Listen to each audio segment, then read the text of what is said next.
May mungkahi ang isang foreign relations scholar kung paano makikinabang ang Pilipinas sa West Philippine Sea.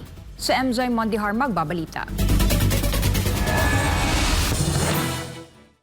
There is already a offer on the table by China since mid-80s to pursue joint development because it is impossible for China to give up their claim. And of course, it's unimaginable for Philippines to give up its claim. Matagal na pala nag-aalok ang China ng joint development sa mga pinag-aagawang teritoryo sa West Philippine Sea. Ayon sa foreign relations scholar na si Sasrogando Sasot, ito raw sana ang mainam na paraan para makinabang ang Pilipinas sa mga pinag-aagawang teritoryo. Saad niya, walang patutunguhan kung patuloy na igigit ng Pilipinas na pagmamay-ari nitong solo ang West Philippine Sea, lalo na't hindi rin naman bibigay ang China sa kanilang claim.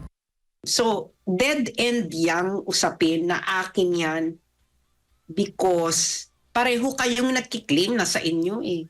And there's no way that you can get out of that impasse but to shelve it and actually pursue joint development for mutual benefit.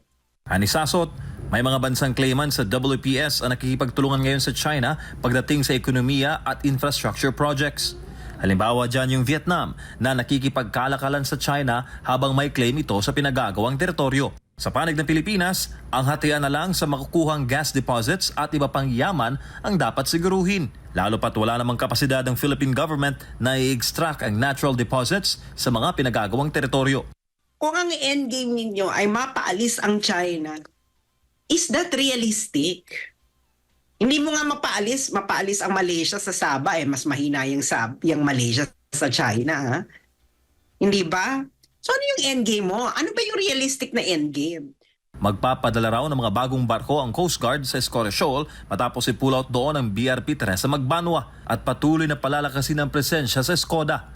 Ngayon, kung sa tingin ng karamihang Pilipino na realistic na endgame na mapaalis dyan totally ang China, then i-pursue ninyo.